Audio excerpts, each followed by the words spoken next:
추정하는 행사가 올해도 한날 한시 두 군데에서 나뉘어 열리게 됐습니다. 전남도와 여수시의 개최 일정이 겹치기 때문인데 유족들을 혼란스럽게 하는 행사 계획의 속사정 취재했습니다. 도에서 주관하는 행사가 참 영 어수선하게 사람도 적어져 버리고 그렇더라고요. 여수 돌산읍의 한 야산에 길이 1km 규모의 대규모 산림훼손 현장이 발견됐습니다. 이 나무들이 한 50년 이상 된 거예요. 한 관광개발업자가 저지른 것으로 확인됐는데 다양한 불법의 소지들이 드러나고 있습니다. 군공항 이전을 반대하는 고흥 지역의 목소리가 더욱 폭넓게 규합되고 있습니다. 고흥과 장흥 등 인근 지역으로도 반발이 확산하는 분위기입니다.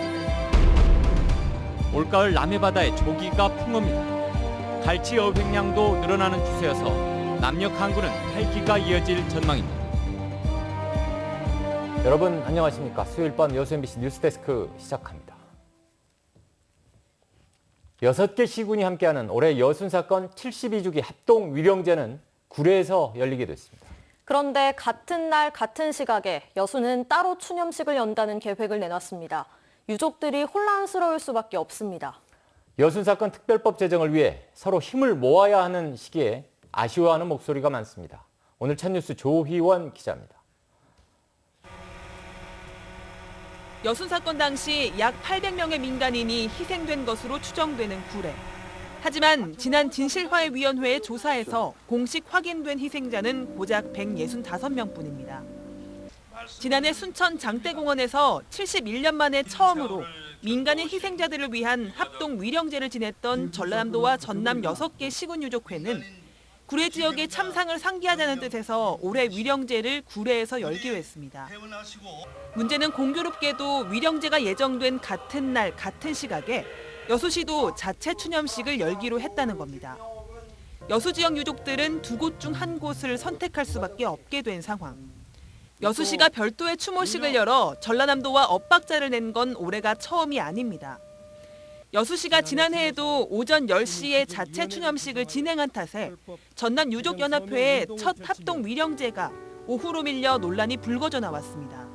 여수에서 꼭 10월 19일 날 행사를 해요. 자체적으로. 네. 거기서 행사를 하니까 우리가 또 안 갈 수도 없고 그러니까 네. 여수에서 그 행사를 마치고 그냥 부랴부랴 순천에 맞아요. 오니까 갈 분들을 다 가셔버리고 도에서 주관하는 행사가 참 영 어수선하게 사람도 적어져 버리고 그렇더라고요.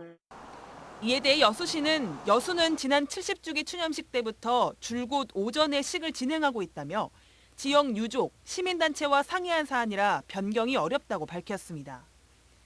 전라남도와 6개 시군 유족연합회 역시 앞으로는 합동 위령제를 오전에 진행하겠다는 계획. 이대로라면 양측의 엇박자가 내년에도 되풀이될 수 있다는 우려가 나오고 있습니다. MBC 뉴스 조희원입니다. 천혜의 자연경관으로 유명한 여수 돌산읍 산자락에 너비 10m, 길이 1km에 가까운 불법 도로가 생겼습니다. 관광시설 개발 과정에서 산림훼손뿐 아니라 폐기물 관리 위반 등 여러 위법 사항들이 드러나고 있는데요. 여수 돌산 지역의 난개발 경고가 위험수입니다. 강서영 기자입니다. 펜션 단지가 모여있는 여수시 돌산읍의 한 산자락. 800여 미터에 이르는 넓은 길이 산 정상까지 구불구불 이어져 있습니다. 모두 불법으로 확장된 진입로입니다. 이 나무들이 한 50년 이상 된 거예요. 작업하면서 나무를 분사할 때 그 파편들이 막 튀었다 그래요. 낮에 잠을 못 자요. 시끄러워서. 길 초입에는 벌목된 소나무가 널려 있고 허가를 받지 않은 건물의 터도 보입니다. 길 인근에는 나무가 잘린 흔적뿐만 아니라 산의 안방까지 깎여 있는 등 크게 공사를 벌인 흔적이 남아 있습니다. 해당 길은 산지를 임시로 이용하기 위한 작업로 건설 허가만 내린 상황. 그러나 현장에서 측정한 길의 너비는 10m로 작업로의 너비 기준인 3m를 훌쩍 넘겼습니다. 주민들은 누군가 관광시설을 만들기 위해 도로를 만든 것 같다고 말합니다. 여기를 개발을 해서 카페를 짓고 저 위에다가 놀이기구를 하겠다고 그래가지고 저기다가 그러면 허가를 내갖고 이렇게 개발하고만 좋다고 생각했는데 뿐만 아니라 현장에서는 목재 폐기물 관리법과 소나무 재선충 관리법 위반 등 다양한 위법 사항이 발견됐습니다. 사업주인 관광개발업자는 산 정상의 동백나무 숲을 조성하려다 실수로 위법을 저지른 것뿐이라며 숲 조성 사업이 끝나면 도로를 원래대로 복구할 예정이었다고 전했습니다. 여수시는 공사가 시작된 지 5달 만인 지난달에서야 작업 중지 명령 등의 조치를 내렸습니다. 황당하다, 고속도로 같다, 그런 느낌이 듭니다. 지역사회의 무관심 속에 이렇게 자연이 크게 훼손이 돼서 개탄스럽습니다. 여수시가 강력한 행정 조치에 관광도시 여수 최고의 핫플레이스로 자리를 잡고 있는 돌산읍 지역. 주먹구구식 난개발을 이대로 방치한다면 머지않아 개발의 상처만 남은 흉물로 전락할 수 있다는 우려가 나오고 있습니다. MBC 뉴스 강서영입니다. 광주 군공항의 고흥 이전 계획에 대한 반발이 고흥지역뿐만 아니라 등량만권 자치단체로까지 확산하고 있습니다. 고흥군은 범군민대책위원회와 공식 TF 구성까지 준비하고 나섰습니다. 김주희 기자가 보도합니다. 17년여에 걸친 고흥만 이론 바다의 매립공사를 통해 지난 2008년 완공된 2,970만 제곱미터 면적의 고흥만 간척지.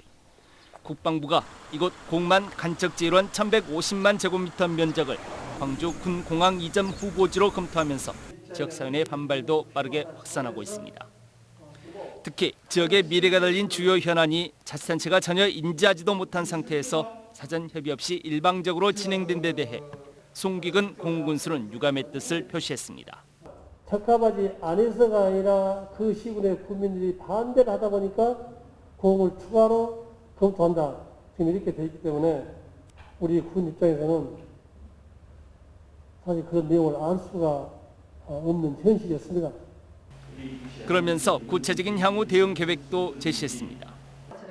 먼저 범국민 대책위와 함께 군공항 이전 대응 TF를 각각 구성하고 기관 사회단체, 범국민 연대 대응 전략 수립에 나설 방침이라고 밝혔습니다. 또 여수시와 보성군, 장흥군 등 군공항 이전에 따른 피해 발생 가능성이 제기되고 있는 등량만권 자치단체와의 연대도 긍정적으로 논의해 나갈 방침이라고 덧붙였습니다. 1,800여 명 지역 농민들의 삶의 터전이면서 스마트팜 혁신밸리 등 지역의 미래를 결정할 11개 현안 사업이 추진되고 있는 고흥만 간척지.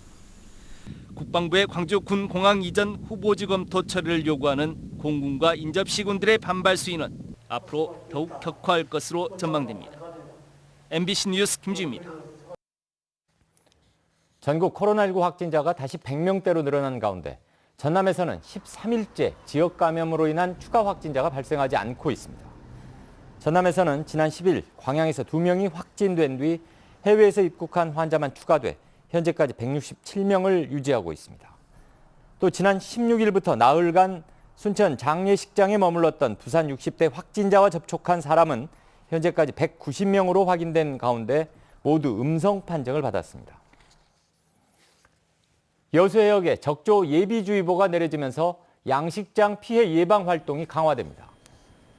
올해 장기간 지속된 장마와 최근 잇따른 태풍이 전남 해역을 통과하면서 수온과 염분이 낮아져 적조 생물이 쉽게 번식하지 못하고 있지만 여수 지역 수온은 24도 안팎으로 적조 발생 가능성이 높은 상태입니다. 여수시 의회가 여수산단 대기오염 관리 강화를 위해 섬진강유역 환경청 신설을 촉구하고 나섰습니다. 김영규 의원이 발의해 채택된 건의문에는 정부와 국회가 정부조직법 등 관련 법령 개정을 통해 섬진강유역 환경청 신설에 나서야 한다는 내용이 담겼습니다.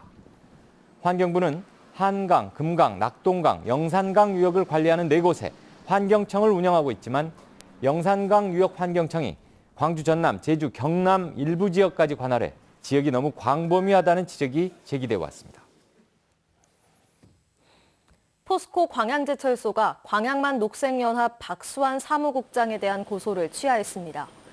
광양제철소와 광양만 녹색연합은 잘못된 정보를 공표한 것에 대해 광양만 녹색연합이 사과하는 대신 광양제철소가 고소를 취하하고 앞으로 기업 활동과 환경보호라는 상호 역할을 존중하는 것을 골자로 하는 광양만권 환경개선 및 상생협력 협약을 체결했습니다.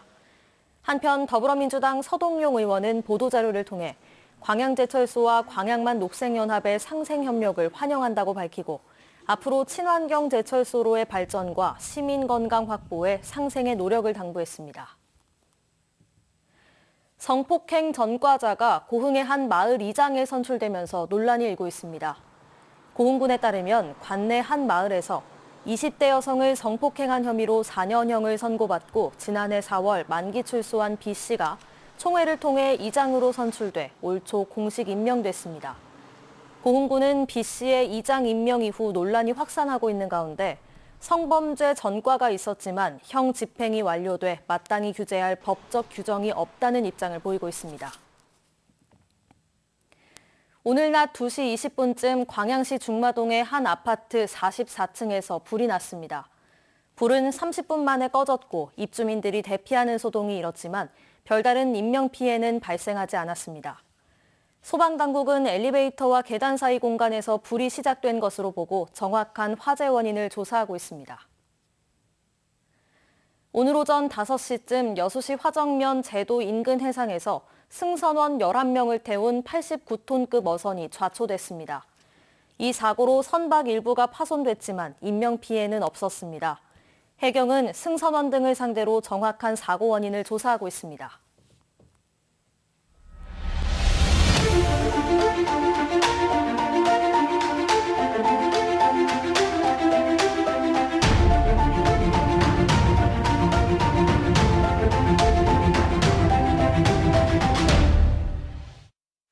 네, 밝은 소식 한 가지 전해드립니다. 추석을 앞두고 남녘항구 위판장이 모처럼 활기를 띠고 있습니다. 보름조업에 한 척이 많게는 3억 원이 넘는 어획골을 올릴 정도로 조기 풍어가가 울려 퍼지고 있습니다. 네, 대표적인 가을 생선 갈치도 호황이라고 하는데요. 박영훈 기자가 취재했습니다. 40여 척의 조기잡이 어선들이 오가는 목포 수협 위판장입니다. 크기별로 나누는 선별대마다 갓 잡아온 조기들이 수북히 쌓였습니다. 제주도 인근 해상에 조기 어장이 형성되면서 모처럼 어민들의 얼굴에 웃음꽃이 피고 있습니다. 예, 금년에 코로나 때문에 상당히 어민들이 어려움을 겪었는데 이 조기가 좀 많이 나가지고 요즘은 활기를 좀 띠고 있습니다. 지난 보름조업에 잡은 고기는 508톤, 지난해 같은 기간보다 2배가량 늘었습니다. 한 척이 많게는 3억 원 이상 위판고를 기록할 정도로 한꺼번에 많은 양이 잡히다 보니 조업 도중 두세 차례씩 입항해 조기를 풀어놓고 출어에 나서고 있습니다. 조기 풍어 속의 가격은 100마리 한 상자에 최고 60만 원대로 지난해와 비슷한 수준에 형성되고 있습니다. 이게 갑자기 많은 물량이 이렇게 이제 또 반입이 되다 보니까 일손 부족 등 여러 가지 이제 문제가 대두되고 있습니다만은 올해는 조업 상황이 좋을 거로 예상이 되고 모처럼 맞은 이 풍어기에 관리를 잘해서 또 다른 가을 대표 어종인 갈치 오행량도 늘어나는 추세여서 남녘항구는 활기가 이어질 전망입니다. MBC 뉴스 박영훈입니다.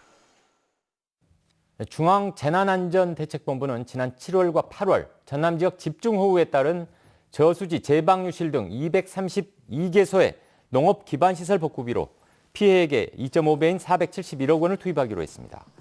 한편 전남 지역은 지난 집중호우로 순천, 광양 등 10개 시군이 특별재난지역으로 선포됐으며 전체 복구비만 9,100억 원에 이르고 있습니다.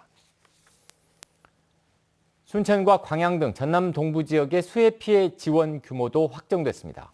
순천 황전면과 광양 진월, 다안면의 경우 지난달 초 폭우와 댐 방류량 증가 등으로 공공시설과 사유시설에서 피해가 발생하면서 국비를 포함해 각각 63억 원과 83억 원의 복구비가 지원됩니다. 해당 지역은 지난달 24일 특별재난지역으로 선포돼 공공시설 위주로 복구가 진행되고 있습니다. 순천시가 추석 연휴 기간 코로나19 확산 방지를 위해 추모공원 봉안시설 방문 성묘를 사전 예약제로 운영합니다.